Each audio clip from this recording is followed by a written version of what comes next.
오늘 함께 읽은 마태복음 5장 1절부터 12절까지 말씀, 어떤 말씀이 제일 계속 반복되죠? 어떤 말씀이 계속 반복됩니까?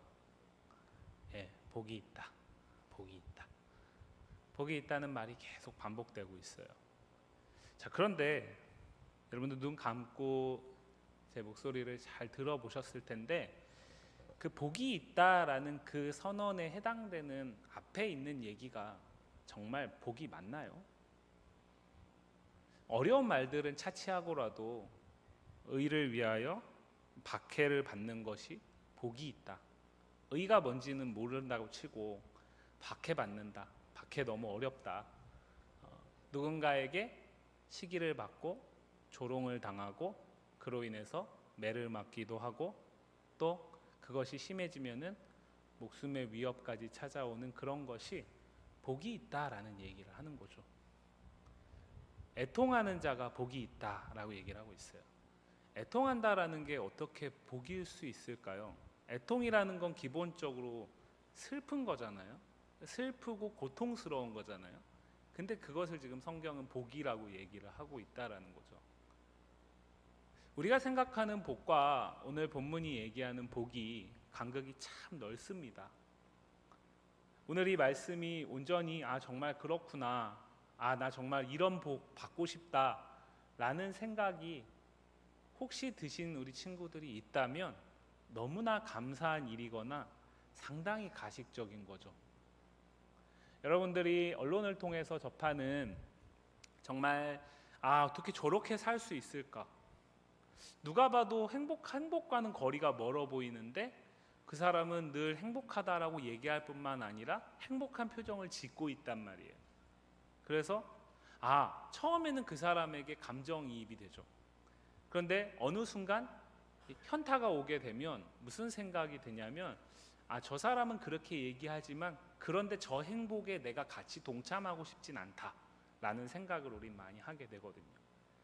그런데 그걸 보면서 감탄하고 감동하는 건 내 문제가 아니라 제3자의 문제이기 때문에 그래요. 여러분들이 아니면 여러분들이 사랑하는 가족이 정말 어떤 일 때문에 슬픔이 너무나 가득 차고 너무나 고통스러운 일들이 삶 속에서 끊이지 않는데 그것을 복이라고 얘기한다라는 게 불가능에 가까운 거죠. 오늘 성경이 근데 그 얘기를 하고 있어요. 우리가 가진 성경에서는 어떠한 자는 복이 있다라고 얘기를 하지만 실제 이 성경은 원문을 해석을 하면 어떤 표현이 제일 먼저 나오냐면 복이 있다라는 표현이 제일 먼저 나와요. 그러니까 성경에 여러분들도 그렇잖아요. 우리가 어떤 대화를 할 때 상대방이 도무지 내 말을 못 알아들으면 정말 그 사람이 알아들을 때 꼭 필요한 말을 제일 먼저 막 강조해서 반복하잖아요. 그죠? 그런 것처럼 있잖아. 그러니까 잔말 말고 내 말 좀 들어봐 이러면서 얘기를 하잖아요. 근데 그 얘기를 계속해서 반복하는 거죠. 흔히 팔복의 말씀이라 그러는데 8번 또는 9번 반복을 하는 겁니다. 복이 있다. 왜 그럴까요? 누가 봐도 이것이 정말 복이라면 한 번 얘기해도 그 뒤에 거 줄줄이 당연히 복이지 이렇게 받아들일 수 있는 얘기잖아요. 그런데 그런 얘기가 아니기 때문에 그래요. 그런 얘기가 아니기 때문에 이거 진짜 복이 있는 거야. 이거 진짜 복이야. 이거 진짜 이 사람이 행복한 사람이야 라는 걸 예수님이 말씀을 통해 이 말씀을 대하는 제자들에게 강조하는 겁니다. 뒤집어 얘기하면 제자들이 그리고 예수님이 이 말씀을 전하던 현실 속에서 이것은 복과는 너무나 거리가 먼 모습이었기 때문에 그래요. 어떤 의미에서 예수님을 믿는다라는 것은 세상 가운데서 사람들이 붙들고 있는 가치관을 뒤집는 겁니다. 한 걸음 더 나아가서 그 가치관에 저항하는 거라고 할 수 있어요. 세상 사람들이 생각하는 복이라는 것이 있습니다. 우리가 살아가는 세상 속에서 여러분들이 꿈꾸는 행복이라는 그 모습은 어떤 모습인가요? 우리가 생각하는 행복은 다분히 상태와 연관이 되어 있어요. 무슨 얘기냐면 돈이 많은 상태, 부자. 땅이 많은 상태, 땅 부자. 아니면은 내가 명예가 정말 높은 상태, 엄청난 지위를 내가 얻고 있는 상태, 이 상태와 관계가 있어요. 그런데 이 상태와 관계가 있는 세상에서의 말하는 행복은 절대적일 수가 없어요. 왜냐하면 언제나 나보다 더 나은 사람이 있어요. 그래서 유명한 말이 있죠. 우리가 생각하기에는 저 사람이 무슨 걱정을 할까, 저 사람이 무슨 염려가 있을까, 무슨 근심이 있을까, 무슨 고민이 있을까 생각하는 사람들이 실제로는 밤에 밤잠을 못 이루는 사람들이 너무나 많이 있습니다. 한국의 S그룹에 지금은 계시지 않는 한 회장님이 그가 한창 잘 나갈 때 어떤 사람이 인터뷰를 했어요, 기자가. 근데 그분은 늘 무엇을 자기 전에 고민했다라고 얘기를 했냐면 어떻게 하면 내일 더 벌 수 있을까를 고민했다라고 얘기를 했어요. S그룹은 삼성을 얘기를 합니다. 삼성이라는 그룹의 오너가 그거를 고민했대요. 우리는 공감할 수 없는 얘기입니다. 그렇죠? 그런데 그분은 그랬다라는 거죠. 그러면 그게 가식이냐? 그렇지 않아요. 진짜 그래요. 그래서 상당히 많은 우리가 생각하기에는 왜 저 사람이 생명을 스스로 끊을까라는 생각을 할 만한 그런 사람들의 삶 속에서 그런 결과물이 나오는 거예요. 세상의 행복은 상태입니다. 상태. 즉 내가 무엇을 하느냐입니다. 내가 무엇을 하고 어떤 지위를 얻었고 이겁니다. 즉 상대적인 행복이에요. 상대적인 행복입니다. 전 세계에서 가장 행복 지수가 높은 나라가 어디인지 아세요? 제가 한 4, 5년 전에 코로나 전에 봤는데 여러분들 생각하시기에는 어디일 것 같으세요? 어디라도 얘기해 보세요. 어디일 것 같으세요? 스웨덴. 그렇죠. 예. 들은 게 있어가지고 북유럽 복지의 천국, 그죠? 예. 일하지 않아도 먹고 살 수 있을 만큼 기본소득을 주는 나라. 예. 우리가 생각하기에는 그런 나라들일 것 같죠. 잘 사는 나라 또는 아니면은 사회적인 안전망이 잘 발달되어 있는 나라. 그런 나라들이 행복지수가 가장 높을 것 같은데 목사님이 한 5년 전에 봤었던 그 통계에서 가장 행복지수가 높은 나라, 그러니까 행복지수가 높다라는 건 실제적으로 어떤 지표를 비교해서 행복하다라고 객관적으로 인정받는 게 아니라 그 나라에 살고 있는 사람이 나는 행복하다라고 느끼는 지수를 얘기를 하는 거예요.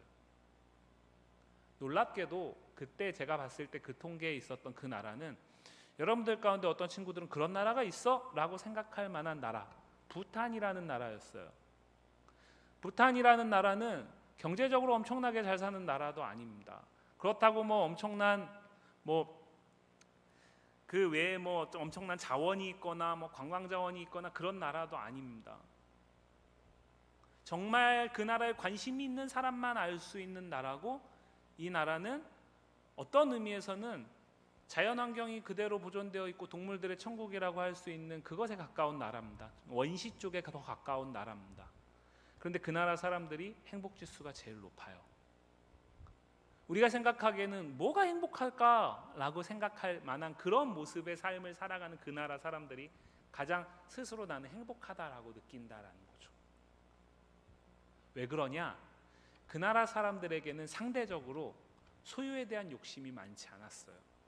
그러니까 무슨 얘기냐면 자신이 부족하면 부족한 대로, 많으면 많은 대로, 이 격차도 그렇게 넓지 않지만, 왕족하고는 차이가 있겠지만 격차도 그렇게 크지 않지만 자신이 오늘 살아가는 삶에 대한 불평보다 그것이 그럼에도 불구하고 이 정도면 괜찮다라고 생각하는 사람들이 훨씬 많았어요.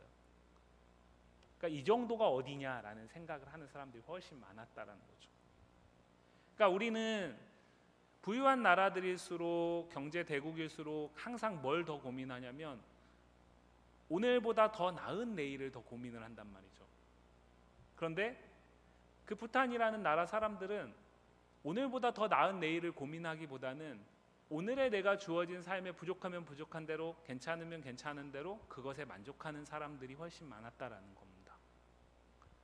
우리가 살아가는 나라도 그렇죠. 대한민국이라는 나라가 세계 10대 경제 대국 안에 들어가 있고 여러 상황 속에서 전 세계에서 상당히 인정을 받는 나라가 됐고, 어떤 의미에서는 위치는 상당히 많이 올라갔어요. 그래서 저도 경험해 보진 않았지만 어른들 얘기로는 여러분들이 체계를 통해서 바뀌었지만 88년도에 서울에서 올림픽이 있었잖아요. 우리나라에서. 그죠? 그때에 그 올림픽이 있기 전에 상당히 많은 사람들은 한국이라는 나라가 어디 있는지를 몰랐다라고 얘기를 하더라고요. 세계에서. 그래서 서울에서 올림픽을 한다고 할 때 대한민국 서울이 어디야? 라고 생각할 정도로. 예. 근데 지금은 해외에 나가면은, 저는 많이 나가보지 못했지만 해외에 나가본 사람들이 그렇게 얘기를 하더라고요. 해외에 나가면 예전에는 일본 사람이냐 중국 사람이냐 먼저 물어봤는데 요즘에는 물론 BTS와 같은 한류의 영향이 크겠지만 한국 사람이라는 것에 대한 궁금증을 갖는다라는 거죠. 그러니까 우리나라가 그만큼 위상이 올라갔어요. 자, 그러면 그때보다 우리가 더 행복해졌느냐? 그때보다 우리가 더 행복 지수가 높아졌느냐? 그렇지 않아요. 불행하다라고 생각하는 사람이 훨씬 많아졌습니다. 그 얘기는 무슨 얘기냐면 진짜 행복이라는 것은 더 많이 갖는다 그래서 더 나은 나라가 된다 그래서 아니면은 더 살기 좋은 어떤 외형적인 모습을 갖춘다 그래서 그것을 내가 누리고 그 안에 내가 있다라 그래서 행복이 내게 찾아오는 게 아니라는 얘기를 하는 거예요. 근데 세상은 끊임없이 그 행복을 찾아갑니다. 그러니까 오늘 내가 이만큼의 행복을 찾았다라고 생각할 때 그 행복은 잠깐일 뿐 또 나보다 더 위에 더 행복한 삶을 누리는 사람들이 언제나 있기 때문에 자신은 열등함 가운데서 자신에게 주어진 행복을 못 누리는 거죠. 그러니까 늘 불만족스러운 거예요. 늘 불만족스러운 거예요. 오늘 성경이 얘기하는, 제가 좀 전에 읽어드렸던 이 팔복의 말씀은 보면 상태를 얘기하는 게 아니에요. 이것은 what을 얘기하는 게 아니라 how를 얘기하는 거예요. 어떻게를 얘기하는 거예요.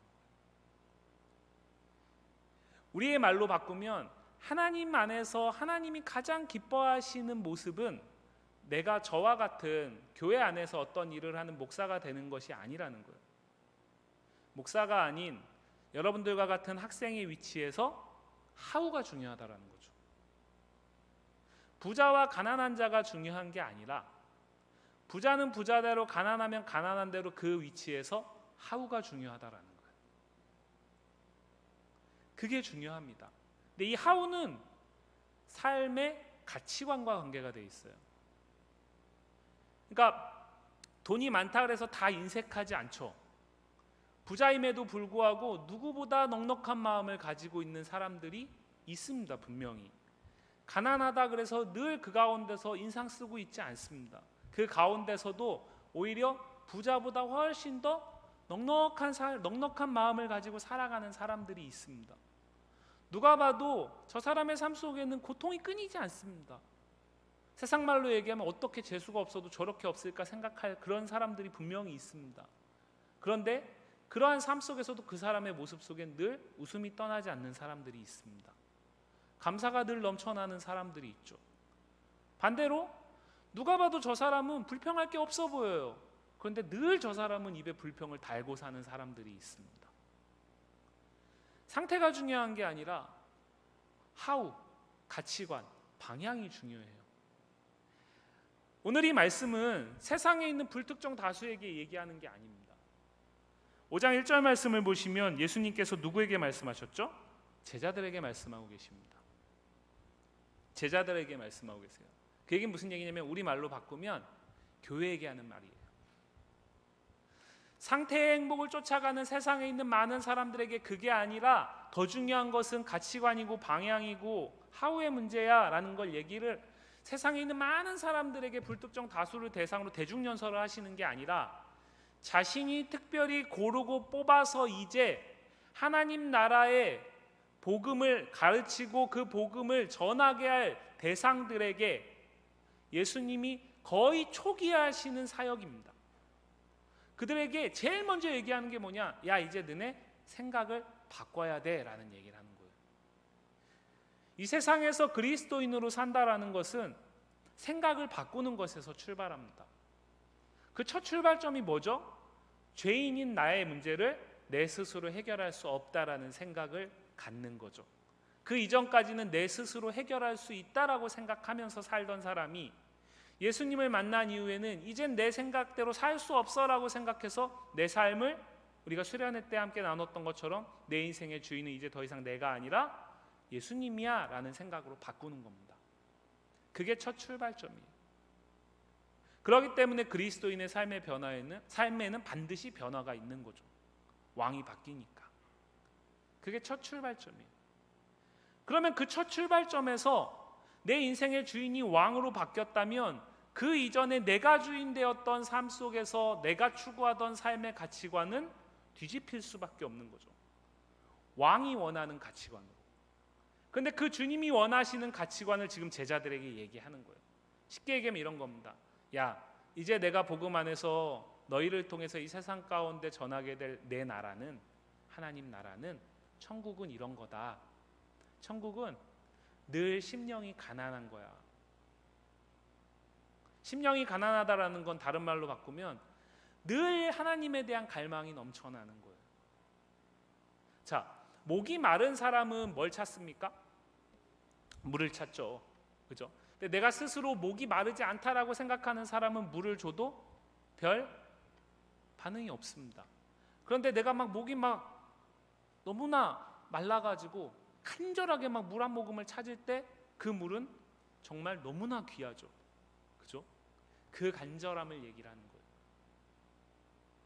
내 왕을 향한 간절함, 그 간절함이 늘 넘쳐나는 사람, 그 사람이 복 있는 사람이라는 거예요.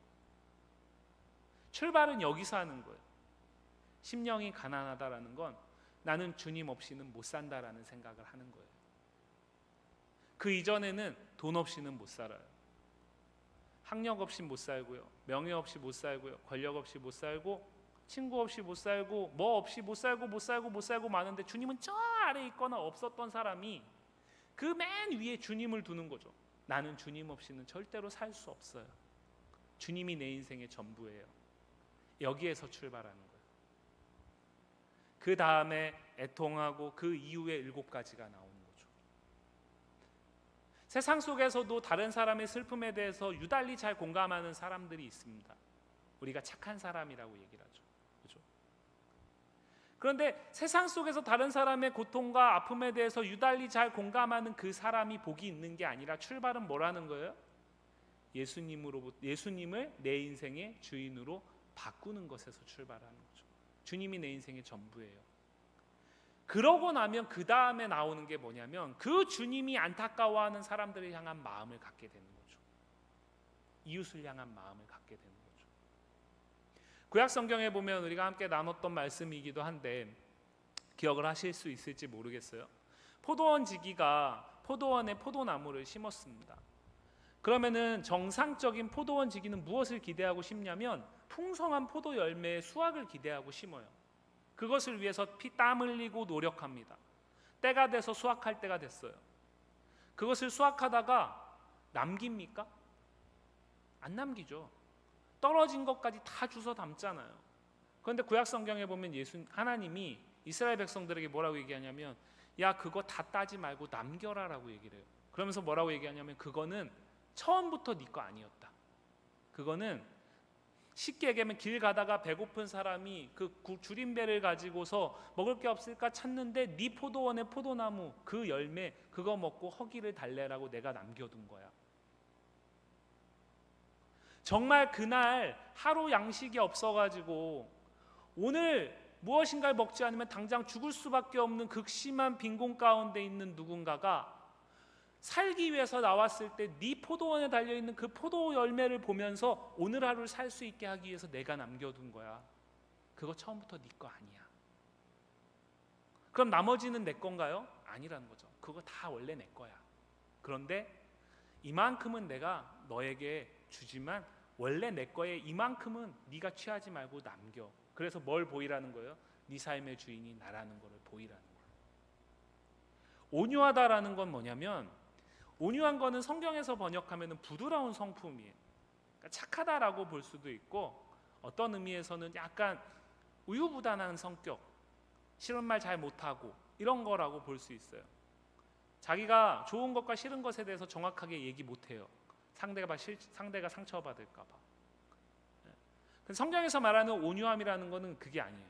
성경에서 말하는 온유함이라는 건 내 생각이 있어요.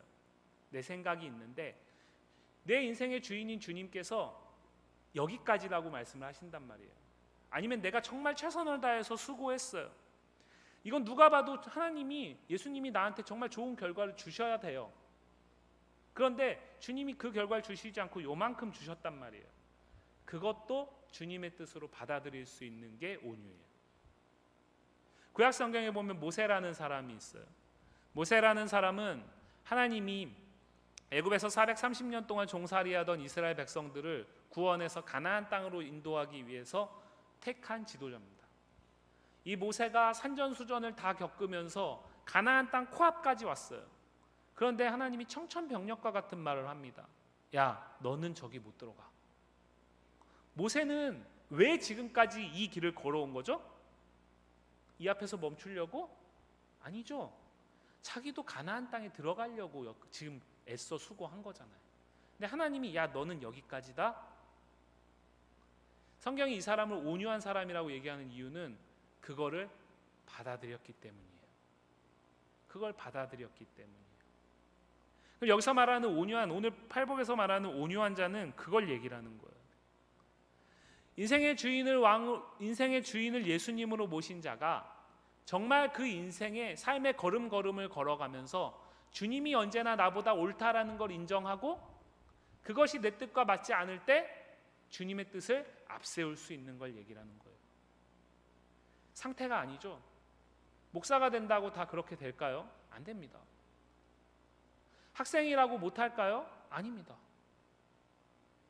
여러분들 그런 얘기 들어보셨죠? 청소를 늦은 시간에 모두가 잠자는 밤에 길을 쓰는 청소부가 있습니다. 근데 그 청소부의 일이 누구보다 거룩한 일이 될 수 있는 이유가 있어요. 그 이유는 뭐냐면 그 일을 통해서 나는 오늘 하나님이 창조하신 이 지구를 깨끗게 하는데 일조를 하고 있다라는 자신의 분명한 목적을 가지고 그 일을 할 때는 그것도 하나님 앞에서 인정받을 수 있는 일인 거죠. 그런데 대부분은 어떻게 합니까? 나는 다들 잘 때 나는 이렇게 잠도 못 자고 일하고 이렇게 죽어라 일하는데 그에 합당한 대가를 받지도 못하고 모든 사람들이 대부분 다 그래요. 여러분들 직장 다니는 여러분들보다 조금 더 위에 계시는 어른들은 그 가운데서 만족하면서 살까요? 그렇지 않습니다. 대부분 내가 일하는 거에 비해서 너무나 부족하다라고 생각합니다. 그리고 실제로 그런 경우도 많이 있고요. 어렵습니다. 어려워요. 애통이라는 것도 마찬가지예요. 예수님을 주인으로 모시고 살아가는데 그 삶 속에서 기쁨이 넘쳐야 되잖아요.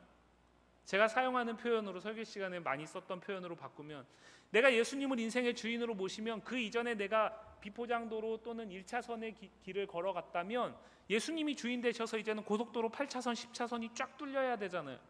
그래서 앞이 쫙 보여야 되잖아요. 그죠? 그런데 예수님 때문에 오히려 더 울퉁불퉁해진단 말이에요. 오히려 더 깊은 터널 속으로 들어간단 말이에요. 그때에 그 예수님을 여전히 주인으로 모시고 그 앞에서 애통하는 것, 그것이 복이 있다라는 거예요. 그리고 그 끝에 나오는 게 의를 위하여 박해를 받는 거죠. 예수님 때문에 핍박받는 겁니다. 예수님 때문에. 여러분들이 신앙생활을 열심히 하면 할수록 세상 사람들은 우리의 신앙을 인정해 줄까요? 아니면 그 신앙을 조롱할까요? 어떨 것 같으세요? 우리가 예수님을 나의 인생의 주인으로 깊이 모시면 모실수록 세상 사람들은 그러한 우리의 모습을 인정하기보다 조롱해요. 그리고 그 가운데서 타협하는 우리의 모습을 더 조롱합니다. 우리는 사람이기 때문에 어느 순간 마음이 약해져요. 어느 순간 그 약해진 마음 속에서 이 정도면 스스로 합리화하게 됩니다. 그래서 예수님이 중심에 있다가 서서히 조금씩 물러나요. 아니면 어떤 사안에서는 중심에 계시는데 어떤 사안에서는 자취를 감춰요. 선택적으로 내가 선택을 하는 거죠. 사람들은 둥글둥글하다, 막히지 않았다 이렇게 앞에서는 얘기를 합니다. 그러나 뒤에서는 그 사람들은 절대로 우리가 예수님을 주인으로 모신 자들이라고 인정하지 않습니다. 중요한 말씀이 있어요. 오늘 12절 말씀을 보면 너희 전에 있던 선지자들도 이같이 박해하였다라고 얘기했습니다. 그 얘기는 무슨 얘기냐면 하나님의 나라를 복으로 여기고 살아왔던 믿음의 선진들이, 우리 믿음의 조상들이 그것을 복으로 여기면서 살면서 박해가 없었던 사람이 없었다라는 거예요. 구약 성경에 우리가 만났던 수없이 많은 사람들, 박해가 없었던 사람이 없었다라는 거예요. 그 이후에 우리가 대한민국 안에서 지금 신앙생활을 할 수 있는 이유는 누군가가 우리나라에 와서 복음을 전했기 때문입니다. 선교사들이죠. 1866년에 한국 땅에 복음이 처음으로 들어왔을 때 그 사람은 토마스라는 선교사였어요. 근데 그 선교사는 과거 이제 나중에 우리가 통일되면은 가게 될 대동강변에 배를 정박하고 내리려고 할 때 죽임을 당했습니다. 그 사람 내려와서 단 한 명에게도 복음을 전하지 못했습니다. 그 죽는 순간에 그 사람이 한 게 뭐냐면 자신이 가지고 온, 우리가 가지고 있는 66권의 성경이 아니라 이 성경의 일부를 떼어낸, 일부만 가지고 있는 쪽복음이라고 얘기해요. 요즘 말로 얘기하면 복음이 찌라시처럼 던져진 거죠. 그거 던지고 죽었어요. 그 사람 뭐 때문에 그렇게 죽임당한 겁니까? 한국 안 오면 못 사나요? 아니죠. 한국 안 와도 어쩌면 더 나은 삶을 살 수 있었어요. 사람들이 보기에 훨씬 더 나은 삶을 살 수 있었어요. 그런데 그 사람이 이 한국 땅에 온 이유는 딱 하나입니다. 그 삶의 주인인 예수님께서 그를 이곳으로 인도하셨기 때문이에요. 그리고 그 가운데 따라왔기 때문입니다. 온유함으로요. 그런데 그렇게 온 길에 그를 기다리고 있던 건 뭐였냐면 모진 박해와 죽음이었어요. 오늘 성경은 뭐라고 얘기하는 거냐면 그 죽음이 개 죽음이 아니라는 거예요. 그게 진짜 행복한 거라는 거예요. 행복은 상태가 아닙니다. 행복은 하나님 중심으로 내 인생의 주인을 예수님으로 모신 자로서 삶의 방향성을 바꾸어 나가는 거예요. 그리고 그 가운데서 그 주님을 놓지 않기 위해서 발버둥치고 애쓰는 겁니다. 그 가운데 필요한 게 심령의 가난함이고 애통이고 온유함인 겁니다. 마음의 청결함이고 의를 위하여 박해받는 겁니다. 긍휼히 여기는 겁니다. 쉽게 얘기하면 주님의 제자가 되는 겁니다. 주님 때문에 다른 모든 걸 다 놓는 겁니다. 그런데 그게 진짜 행복이라고 얘기를 하고 있어요. 여러분들 이 행복이 여러분들에게도 있기를 원하십니까? 원하십니까? 지금 아멘 못한다 그래서 믿음이 없는 건 아니에요. 그런데 여러분들의 중심에 계시는 주님께서 여러분들의 삶을 이렇게 이끌어 가실 것을 아시기를 원해요.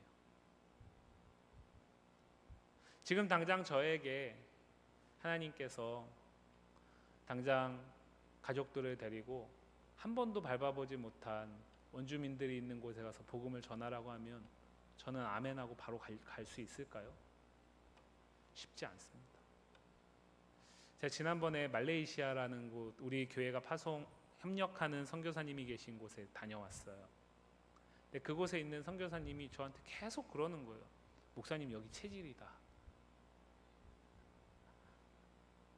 아무리 생각해도 여기 체질이라는 거예요. 왜 그렇게 생각하시냐 그랬더니 두리안이라는 음식을 이렇게 잘 먹을 수는 없다. 그러니까 음식도 안 가리고, 저하고 많이 안 겪어봤으니까 제 성격이 얼마나 거지 같은지 모르시잖아요.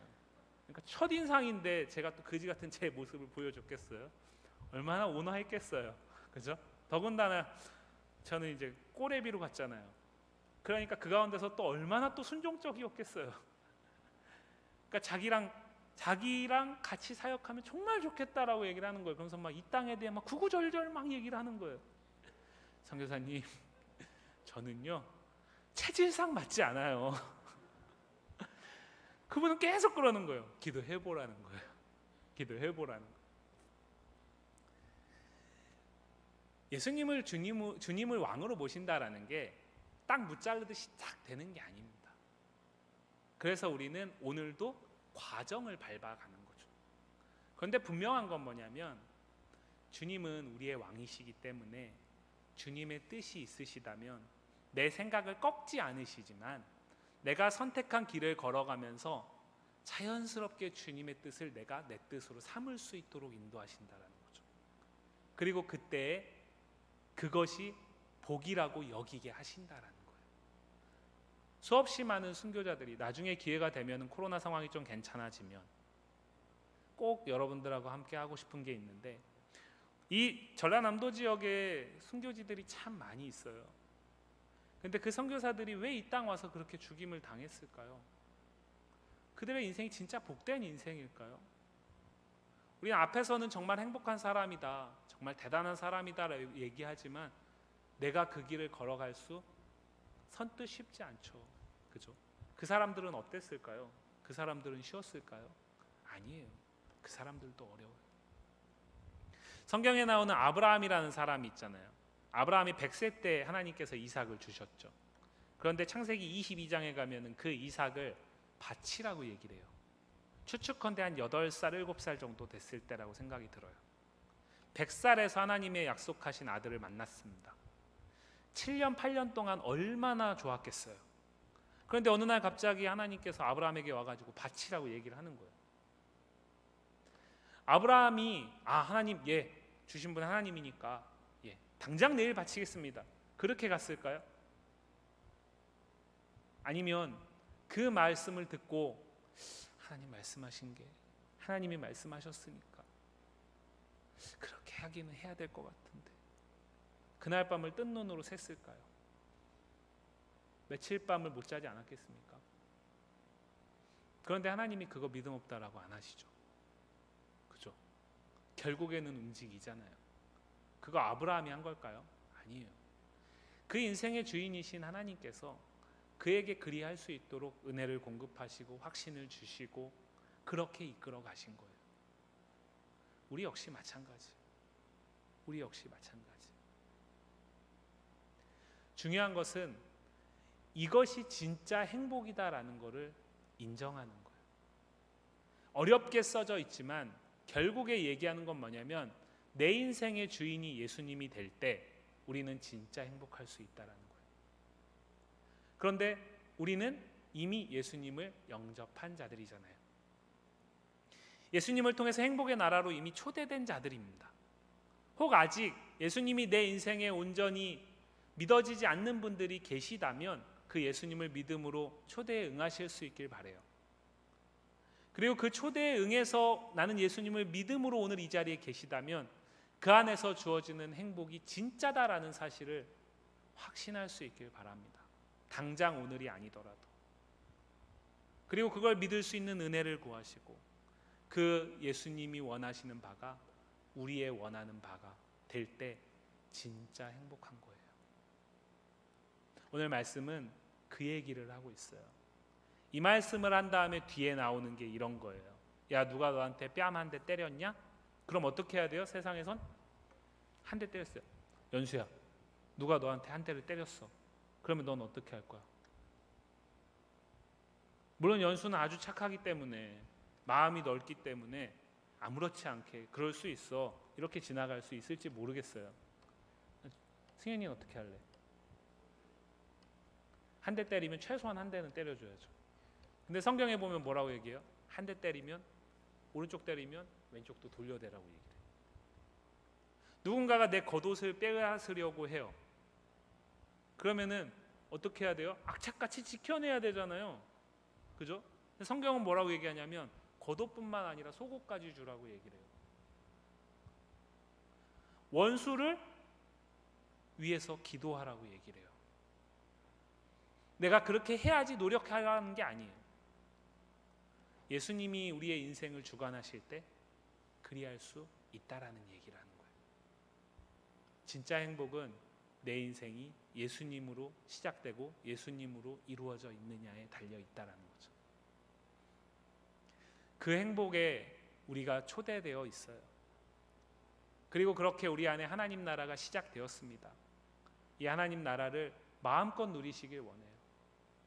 그 길 혼자 걸어가면 어렵기 때문에 우리 모여 있는 거예요. 수련회 때도 함께 찬양했지만 목사님이 정말 좋아하는 찬양이에요. 이 길 쉽지 않아요. 낯설고 두려움도 있습니다. 내가 이 길 걸어갈 때 많은 사람들이 인정해주면 좋지만 그렇지 않는 경우들이 훨씬 많습니다. 그때에도 그 길을 걸어갈 수 있기 위해서 하나님은 우리를 공동체로 두신 거예요. 당신이 머리 되시고 분리될 수 없는 몸으로 우리를 모이게 하시는 거예요. 바라기는 우리가 함께 손잡고 이 진짜 행복을 마음껏 누리면서 이 진짜 행복을 알지 못해서 헛된 행복을 붙들고 살아가는 세상 가운데 오히려 자신 있게 도전할 수 있기를 간절히 소망합니다.